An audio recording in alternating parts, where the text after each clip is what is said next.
Hello friends, I am Matthew Addikanil. Today we shall see some excellent quotes from the tragedy of King Lear. Nothing will come of nothing, speak again. Nothing will come of nothing, speak again. These are the words of the angry King Lear to his youngest daughter Cordelia. She was asked to declare her love for the king, and she said she could not say it in words. So the king said, you don't have anything to say, then you also get nothing of the kingdom, no part of the kingdom. Second one, to plainness honor is bound when majesty stoops to folly. To plainness honor is bound when majesty stoops to folly. These are the words of the Earl of Kent to King Lear. King Lear was very unwise in depriving Cordelia of her share of the kingdom. And the Earl of Kent, as a man of honor, tried to advise the king to be fair in his dealing. So when people in power are doing foolish things, those surrounding them have a duty to make them sober. How sharper than a serpent's tooth it is to have a thankless child. How sharper than a serpent's tooth it is to have a thankless child. These are the painful words of King Lear to his daughters Goneril and Regan. They were not only ungrateful, they were wicked in their attitude of the king, and it pained him so much. Truly, the ingratitude of children can be a terrible suffering for parents. We will set thee to school with an ant, to teach thee there is no laboring in winter. We will set thee to school with an ant, to teach thee there is no laboring in winter. These are the words of the fool to King Lear. And these words mean you must be like the ant which works hard in summer to provide for winter. Similarly, a wise person always sees ahead and provides for hard times.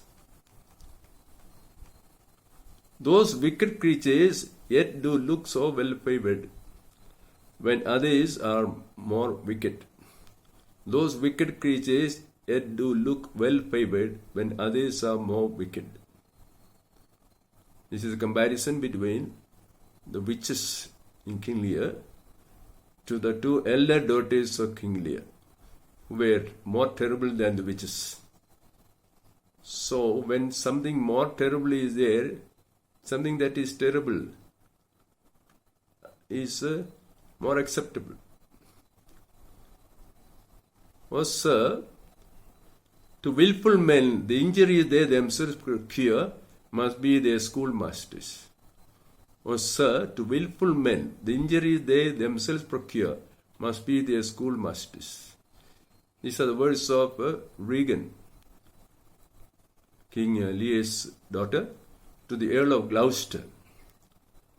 And it means that those who are of stubborn nature will get hard knocks from life, and they will learn from those hard experiences.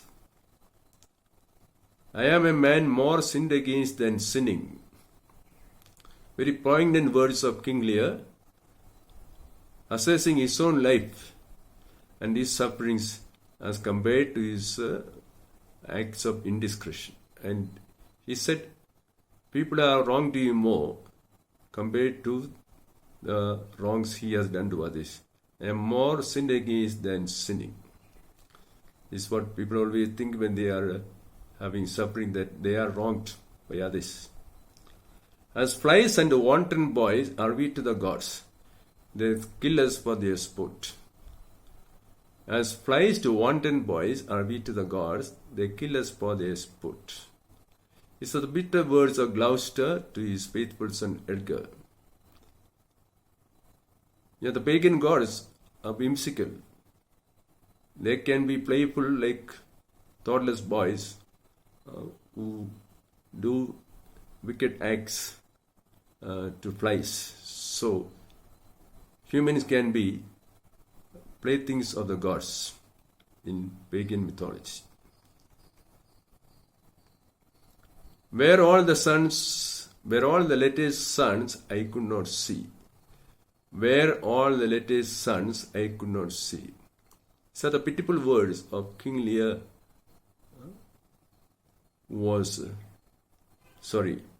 these are the pitiful words of Gloucester in King Lear.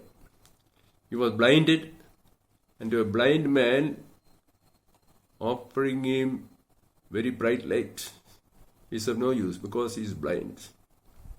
Where all the latest suns I could not see. Plate sin with gold, and the strong lance of justice hurtless breaks. Arm it in rags, a pygmy straw does pierce it. Once more. Plate sin with gold, and the strong lance of justice hurtless breaks. Arm it in rags, a pygmy straw does pierce it. When crimes are done by the rich and powerful, then justice can do them no harm. The spear of justice breaks against his hard gold. But when crime is done by a poor person, a man in rags, a straw of a pygmy can bring him down. In other words, power and wealth will shield the big criminals, whereas the poor criminal will have to face the demands of justice. To be acknowledged, madam, is to be overpaid. To be acknowledged, madam, is to be overpaid. These are the words of King Lear to his youngest daughter Cordelia, who forgot all the offenses against her and came and helped him in his very difficult days. And Cordelia was very thankful and very grateful to the king. So,